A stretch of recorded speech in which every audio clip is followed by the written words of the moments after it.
Ever since I was a kid, I deeply cared about what others thought of me. This literally just didn't enable me to get new friends. I was really unsocial and I literally kept my friend group from 5 to 6 people.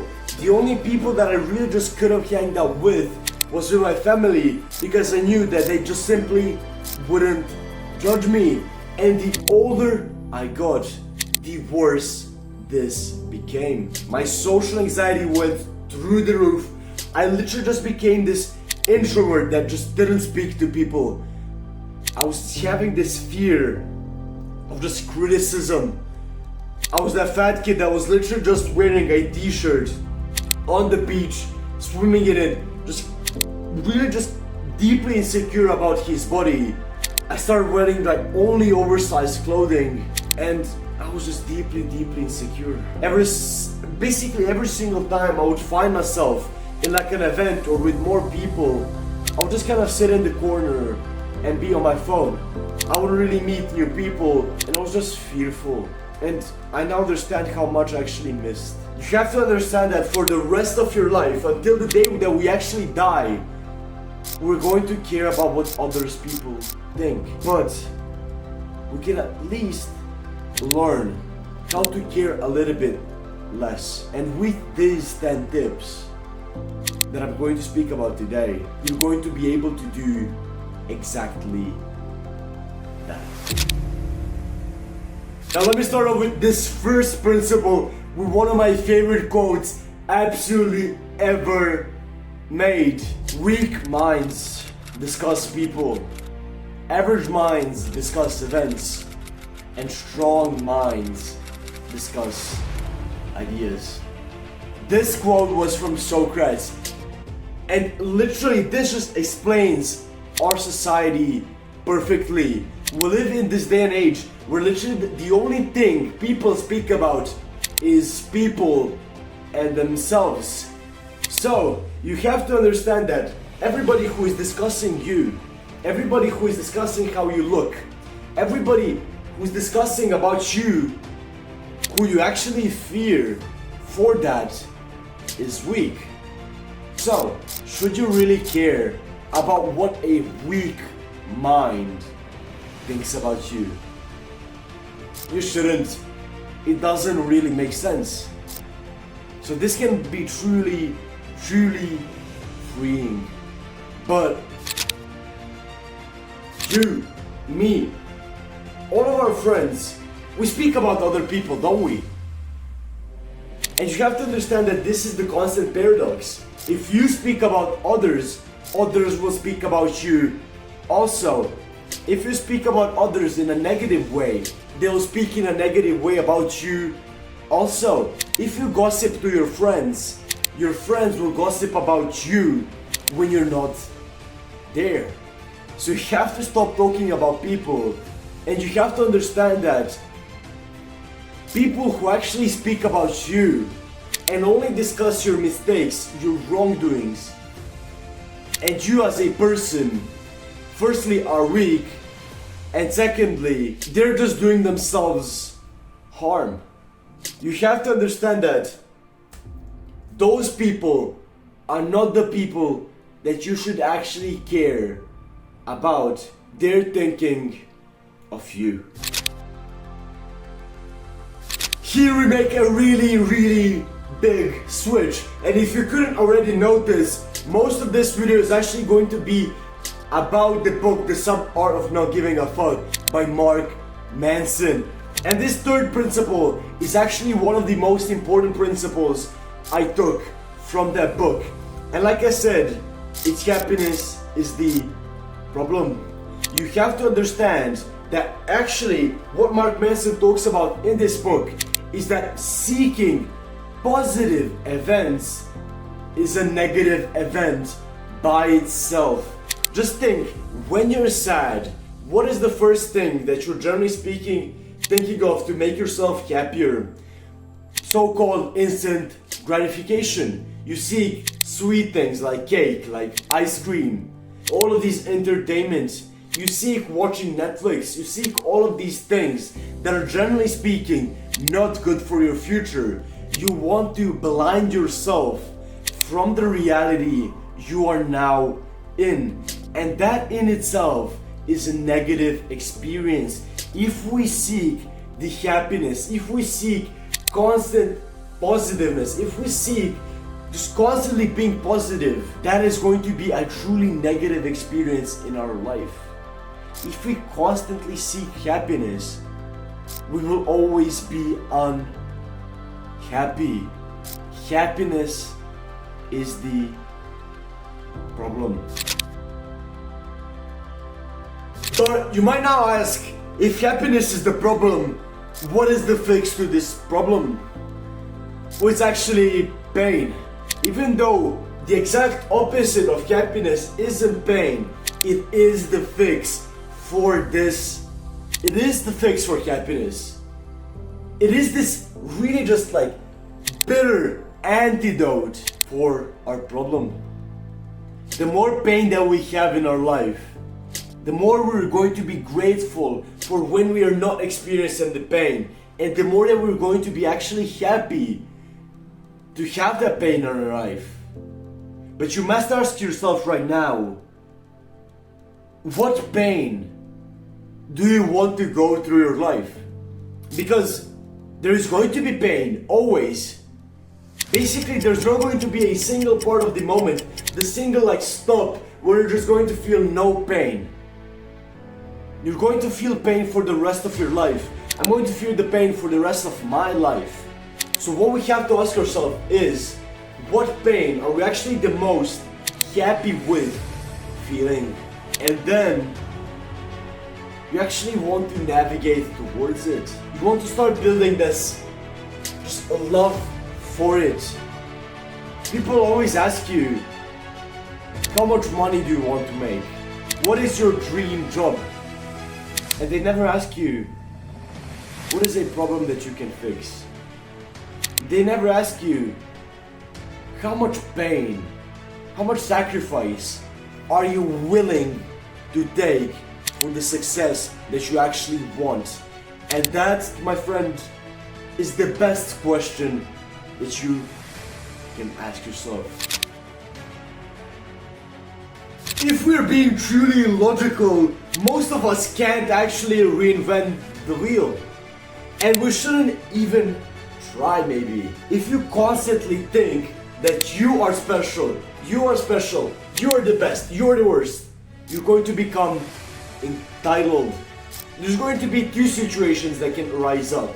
The first one being that you are the best and that absolutely everybody should change and navigate towards you, and that everybody is the worst. Or that you are the worst and that you need some form of help from the people who are better than you. This is entitlement.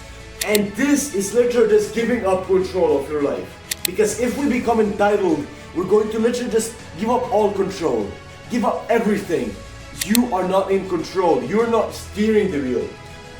Somebody else is. You're in the passenger seat.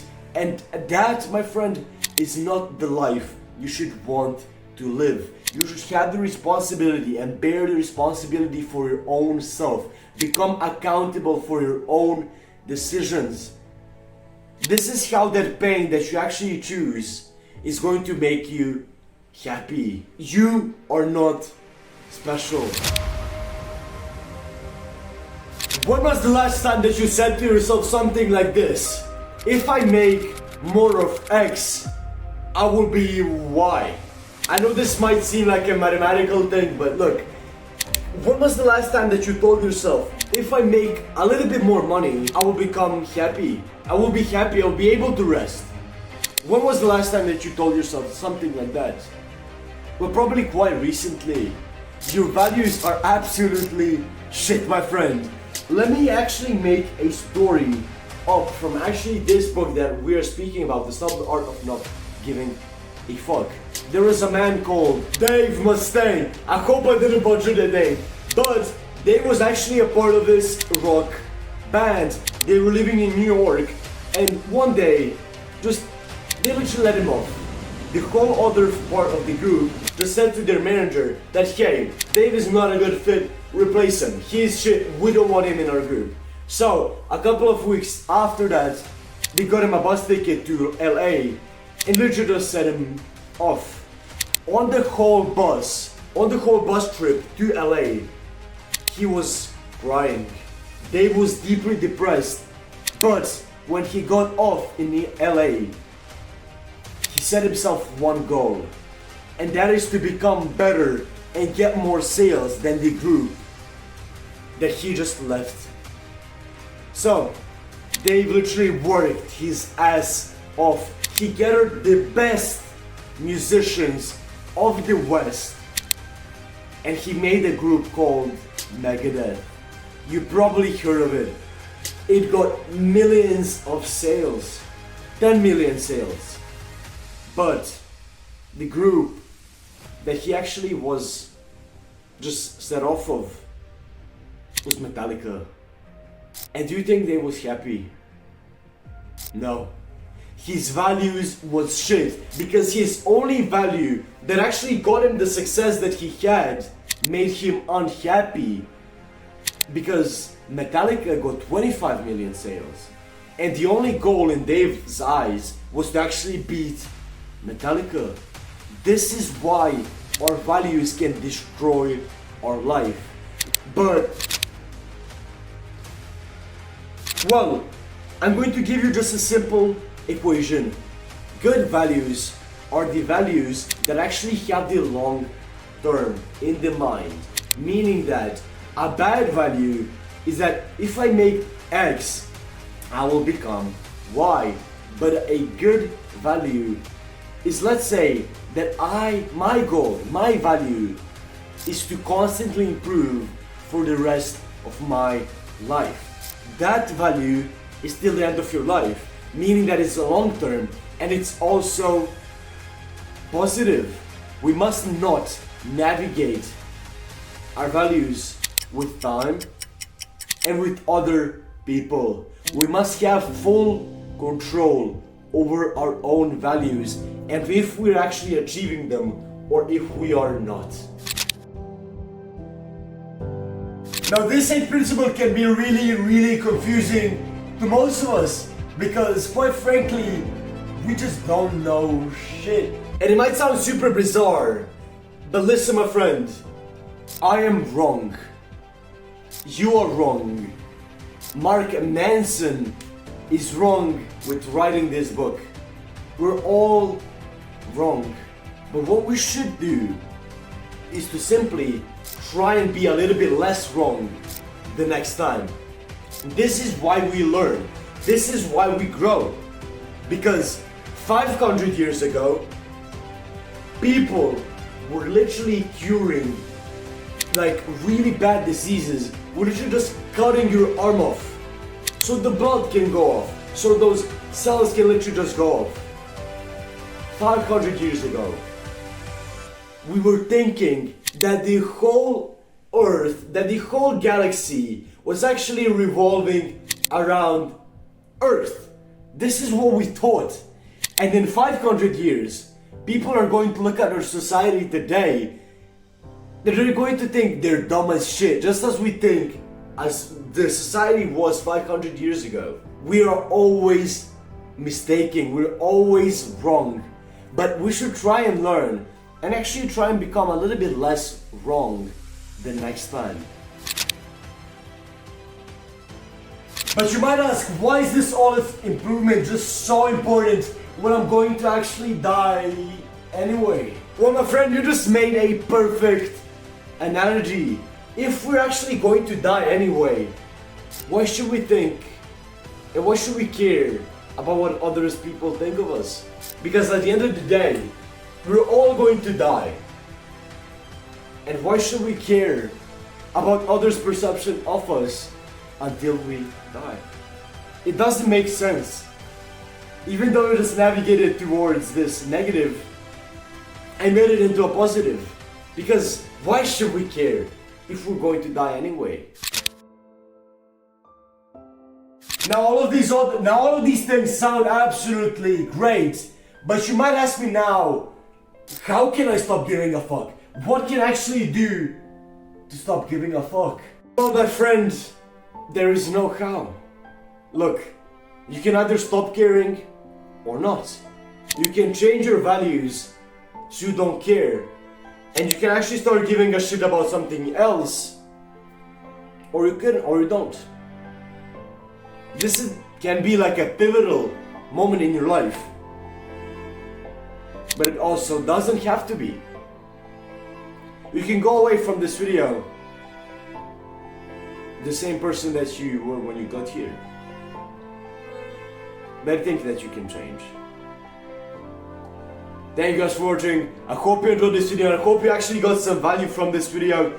If you did, I would highly appreciate the like button and also the subscribe button. We're on the road to hit 1,000 subscribers, so if you'd like to subscribe, I would highly appreciate it. If you want to watch some other content, you can click and watch one of my last videos right here. That's pretty much it. Faith is the reason, and I will see you tomorrow, my friends. Have a nice rest of your day, and peace.